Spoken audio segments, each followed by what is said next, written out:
Un guide vous raconte tous les matins et tous les soirs les hauts lieux d'Israël, une série proposée par Radio Communauté Judaïque FM, réalisation technique Yves Bitoun.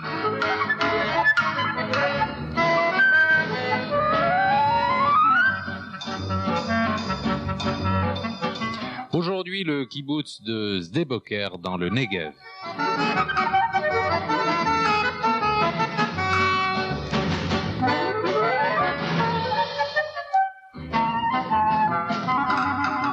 Alors Gil, nous sommes ici à Sde-Boker, dans le kibboutz de Sde-Boker, là où David Ben Gourion s'était retiré pour donner l'exemple d'un nouveau pionniérisme, et nous sommes ici à l'intérieur de sa maison, de la maison qu'il occupait dans le kibboutz.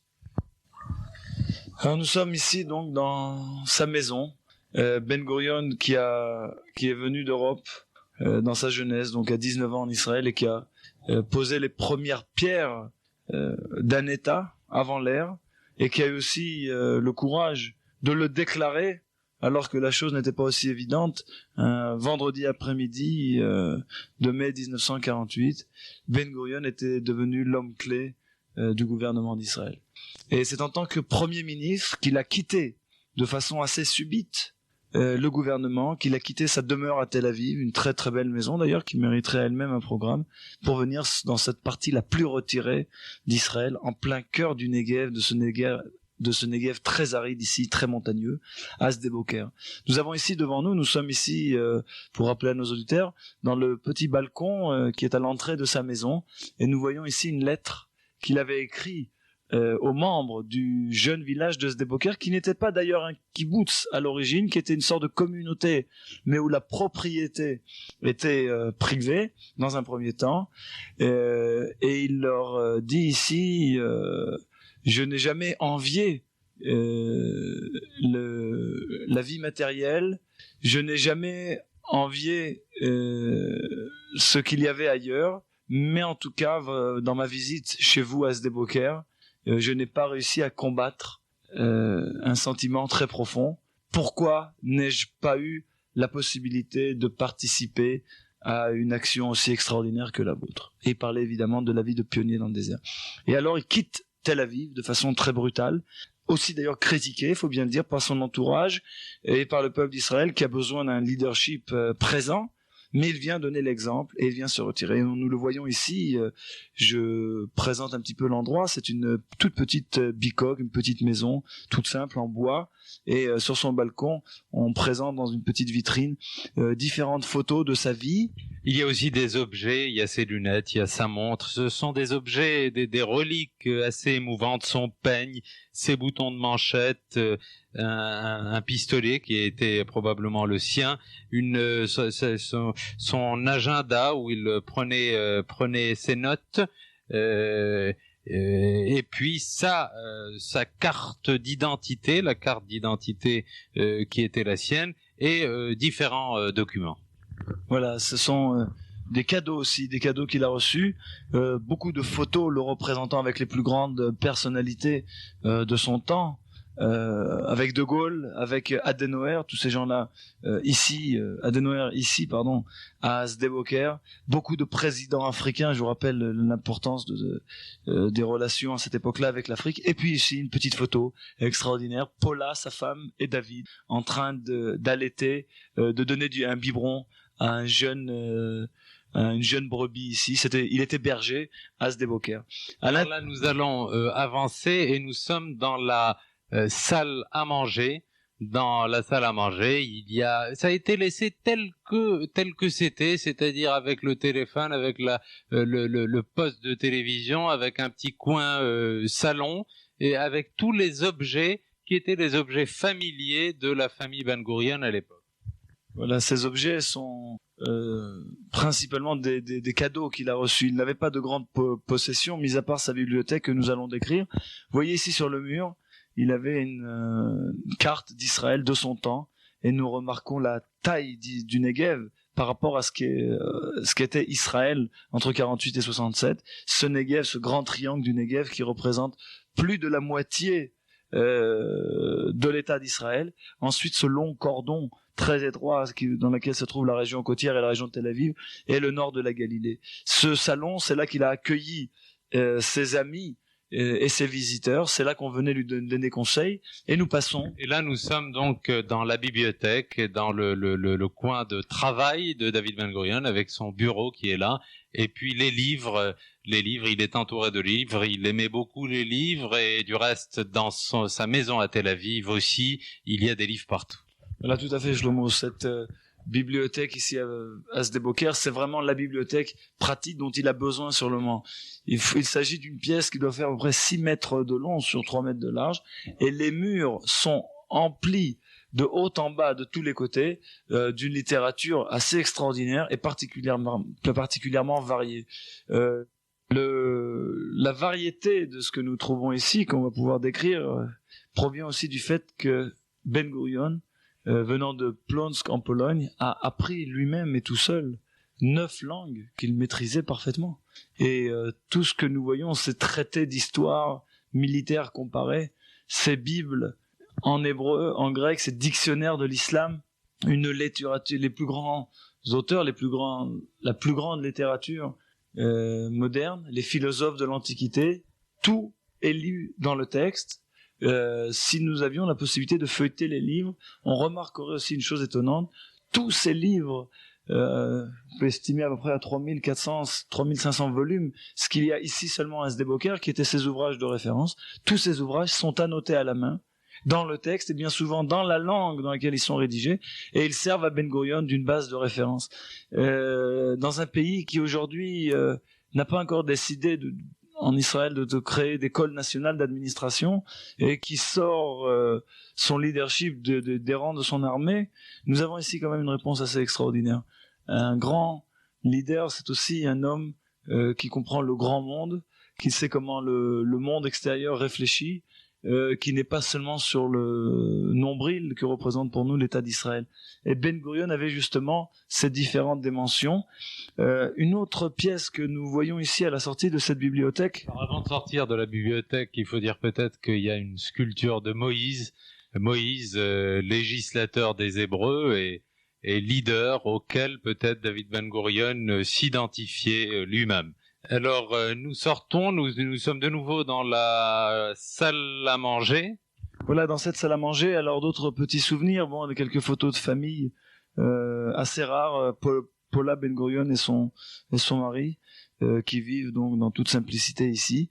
Et nous voyons ici devant nous l'ordre de création de l'armée de défense d'Israël, Tzahal, de nouveau, ordonné par David Ben Gurion lui-même. Donc un grand innovateur, il est prêt à prendre des risques historiquement incroyables. Pour ce faire, il faut être visionnaire, non seulement créer l'État, mais ensuite en développer les structures qui en permettront l'indépendance et la garantie.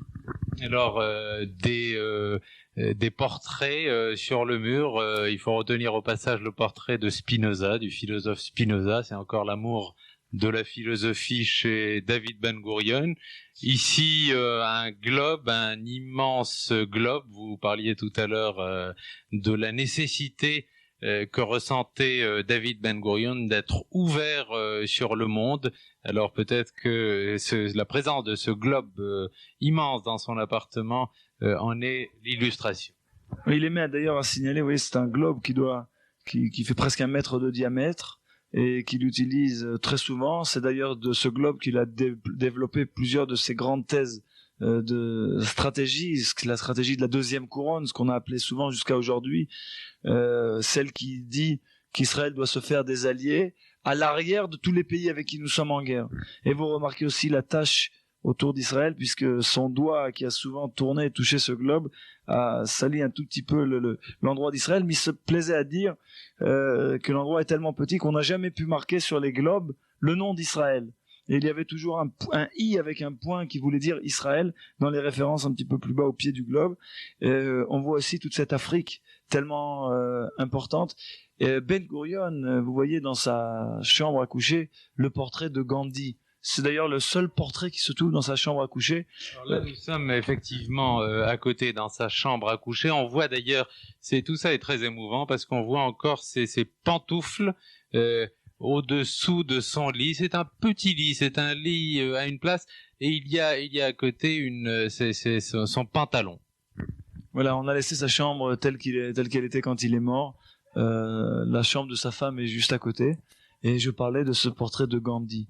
Ben Gurion, qui était un homme très simple, avait comme richesse dans cette chambre deux choses. Un coffre dans lequel vous voyez un coffre épais qui tenait les documents les plus secrets de la défense d'Israël, et ce portrait de Gandhi, qui je crois était pour Ben Gurion l'image du leader, de celui qui conduit le peuple, par sa simplicité et par son exemple, qui arrive à tirer derrière lui comme une locomotive le train entier avec ses wagons d'immigrants qui représentent l'État d'Israël de cette époque-là. On voit ici la visite du propriétaire. Là, c'est une salle de bain. Je crois pas qu'il y ait grand-chose à dire. Là, ce sont les toilettes. Et nous avançons. Là, c'est un coin cuisine. C'est un coin cuisine avec un tout petit coin cuisine avec un frigidaire, un petit but à gaz où il devait se faire son café, puisqu'il mangeait probablement, il faisait ses repas avec les membres du kibbutz. Et là, c'est aussi, là, c'est la chambre de Paula, si j'ai bien compris. Voilà cette chambre de Paula avec une petite lettre ici sur son armoire. Paula avait ses amis, elle avait ses petites photos de famille sur sa petite table à café, et une lettre de Marc Chagall envoyée à Ben Gurion lors du décès de Paula en 1968. Et il lui dit, entre autres, je peux me permettre de sentir notre force par le fait que nous avons réussi à créer Israël. Et il va ensuite montrer l'importance que cette femme a eue dans la place de l'homme. Cette femme qui a su aller selon tous ses désirs pour lui rendre sa vie d'homme d'État, tout ce qu'il y a de plus facile et agréable, et qui a accepté, il faut le dire, il faut le rappeler, de le suivre dans le désert, ce qui n'était pas une petite chose. Je crois qu'en 1989, en 1990, quand on parle de politique et qu'on a une image parfois souillée de pouvoir, d'individus qui cherchent des conditions matérielles plus confortables, on a, je crois, ici dans cette maison, il faut dire que c'est une maison en contreplaqué que nous voyons là. Il frappe d'ailleurs, c'est l'extrême simplicité des lieux. David Ben Gurion était un homme très simple. Il était, et je crois que cette simplicité nous manque aujourd'hui, mais son image est importante dans la vie de chacun. Cette année, l'année qui vient de s'écouler, a été nommée en Israël pour les quarantenaires l'année Ben Gurion. Et tous les gens qui ont eu l'occasion de voyager le pays ont été appelés à venir pèleriner cet endroit-là, aussi pour se rappeler. Je vous propose de sortir vers son jardin, et ensuite on va rejoindre à pied sa tombe, si vous le voulez bien, parce qu'il a voulu un endroit précis. Il avait ses désirs. Nous voyons ici un jeune poivrier qu'il a planté lui-même le jour de Tu Bishvat, la cérémonie du Nouvel An des arbres. C'était en 1964. Et voilà ce poivrier qui est déjà très haut, qui nous donne une belle ombre et des jolis bancs en bois pour que tous les visiteurs se sentent à l'aise. Alors nous avons vu la maison de David Ben Gurion, et là nous sommes en train de nous diriger, Gil, vers la tombe de David Ben Gurion. Voilà, lorsque Ben Gurion est mort, nous avons ouvert son testament. C'était en fin 73, et il demandait tout d'abord il demandait à être enterré ici, à Sde-Boker. Vous savez que tous les grands de la nation sont enterrés à Jérusalem, sur le mont Herzl, autour de Herzl, le rénovateur de l'idée sioniste. Il a demandé aussi qu'on ne fasse rien pour lui, rien de spécial. Tout à l'heure, nous arriverons sur la tombe et vous verrez cette épitaphe extraordinaire qui s'y trouve. Alors, ce que nous avons décidé de faire, c'est un jardin, le jardin de la tombe de Ben Gurion, qui nous conduit vers l'endroit qu'il a choisi lui-même, pour son repos éternel.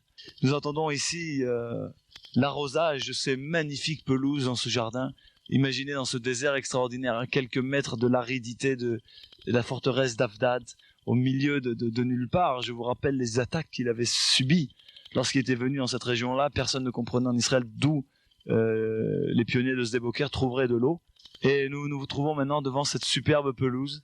Et j'attire notre regard sur la végétation que nous avons plantée ici.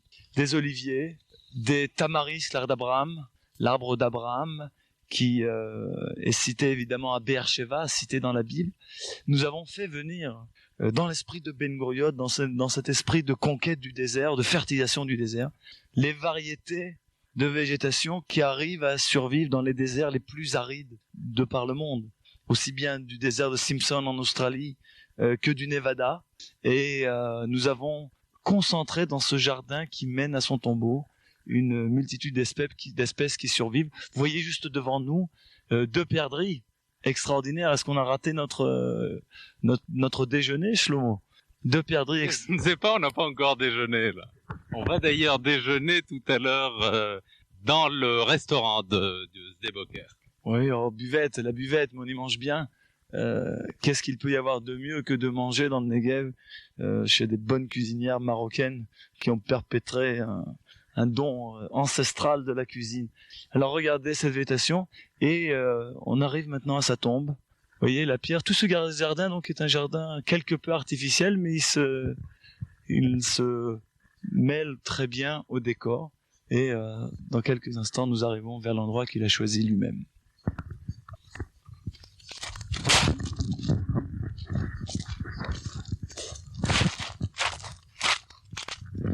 Alors voilà, nous arrivons là devant la tombe de David Ben Gurion et de Paula Ben Gurion.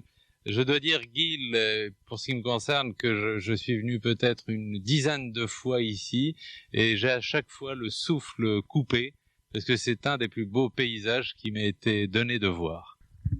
Ben Gurion, qui a donc quitté toute carrière politique pour donner l'exemple au peuple d'Israël et pour aller lui-même accomplir ce pionniérisme, a demandé d'être enterré ici, à la source du canyon de Tzin, un des plus grands des plus grands canyons d'Israël, qui recueille un bassin de plus de 2000 km². Cette vallée est très escarpée que vous voyez en bas, qui ressemble sous certains angles à des paysages très américains, des paysages de Far West, et parfois gorgés d'eau en hiver pendant une journée, une fois tous les 4-5 ans. Et il a demandé à être enterré ici, lui avec sa femme, près de sa femme Paula, qui était très très proche de lui, ayant aussi l'espoir de sa tombe de voir un jour ce Negev fleurir. Et à ce moment-là, dit-il, l'État d'Israël accédera à une vraie indépendance pour l'éternité. Permettez-moi, devant ces 2 pierres tombales très basses, très égales, ressemblant à toutes les pierres tombales que nous trouvons dans tous les cimetières d'Israël, de lire l'épitaphe. Je le lis en hébreu, où je traduis directement de l'hébreu. David Ben Gurion, né en 1886, mort en 1973 et monté en Israël en 1906. C'est l'épitaphe de David Ben Gurion. Comme si c'était une seconde naissance. C'est un point de départ unique dans sa vie.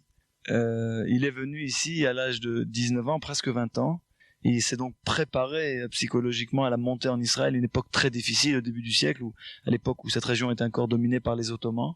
Et toute cette préparation ne vaut rien. C'est son arrivée qui est son point de départ. Et sa vie en Israël est basée sur l'accomplissement du pionniérisme. Il n'a voulu aucune autre forme d'épitaphe. Il l'avait souligné. Il craignait que l'appareil local en Israël lui rende des hommages qui auraient été dignes des pays du bloc de l'Est. Et il a demandé simplement ce petit point de repère. Il en est de même d'ailleurs sur la tombe de Paula à côté de lui, qui est décédée quelques années auparavant à Beersheba d'une longue maladie à l'hôpital de Beersheba, et qui est monté, dit son épitaphe, monté en Israël en 1919, avec une utilisation évidemment pour les œufs du calendrier hébraïque. C'est très important. Je tiens à dire que Ben Gurion, qui est souvent cité, si vous le voulez bien, pendant qu'on parle de lui, on avance encore une dernière fois vers cette vue superbe. Ben Gurion, qui est souvent cité par son idéologie profondément socialiste et souvent rebelle aux traditions juives, a été celui des révolutions. C'est quand même lui qui a imposé, lors de la naissance de l'État d'Israël, que l'armée d'Israël vive selon le rythme de la vie juive, que la nourriture qui y soit donnée soit uniquement et strictement cachère. Il a su comprendre la valeur de notre judaïsme, de ce judaïsme qui nous a préservés pendant 2000 années, depuis le moment où nous avons quitté cette région et nous sommes partis en exil. Et il savait que ce dénominateur commun doit rester le dénominateur commun jusqu'à ce jour. C'est lui d'ailleurs qui a permis à cette population ultra-orthodoxe en Israël de ne pas servir dans l'armée israélienne si réellement elle passe son temps à étudier dans les écoles rabbiniques, permettant une chose qui est parfois mal perçue aujourd'hui dans ce pays, un noyau d'hommes qui ne sont pas de clergé, mais qui sont des chercheurs de la science du judaïsme, d'approfondir leur savoir et de ne pas être tracassés par les problèmes de la vie journalière. Et c'est lui-même qui l'avait imposé, et je tiens même à dire d'ailleurs qu'il est le seul qui pouvait l'imposer. Le problème était trop controversé pour être acceptable venant de la part de quelqu'un d'autre. Et donc, cet homme autodidacte, nous avons vu sa bibliothèque, qui s'est formé lui-même sur le tas de la vie, a appris au cours de sa vie à retrouver la vraie place du judaïsme d'où il était né, et que beaucoup des pionniers qu'il avait accompagnés avaient totalement rejeté. C'est lui qui a remis ce judaïsme dans la vie nationale israélienne. Voilà, sur ce paysage extraordinaire de Ben Gurion, je crois qu'on peut terminer notre visite. On peut terminer effectivement sur ce paysage qui a l'air tourmenté et qui est très beau dans ce Negev auquel Ben Gurion était très attaché et où il repose aux côtés de sa femme, Paula, qui a été la compagne de sa vie et à laquelle il a rendu hommage en citant le Cantique des Cantiques pour l'avoir suivi dans le désert. Voilà, elle l'a suivi dans le désert et il lui a dit qu'un jour le désert serait vert. Alors avant de quitter la tombe et de retourner vers Nissim, qui est là, je vous propose un petit... Nissim, c'est notre chauffeur qui nous accompagne pendant tout ce périple sur les hauts lieux d'Israël. Alors remarquons quand même derrière nous l'école de Sde-Boker, qui est la plus belle école agricole d'Israël, la plus fameuse aujourd'hui aussi, et le centre de recherche de l'énergie solaire qui se trouve derrière nous, et la verdure extraordinaire qui entoure l'école de la nature. Et je crois que le rêve de Ben Gurion commence à se réaliser. Les 40 premières années d'Israël n'ont pas été les années qui nous ont donné totalement la paix, mais en tout cas, c'est la conquête du désert, et c'est, je crois, le premier pas vers l'édifice de notre État.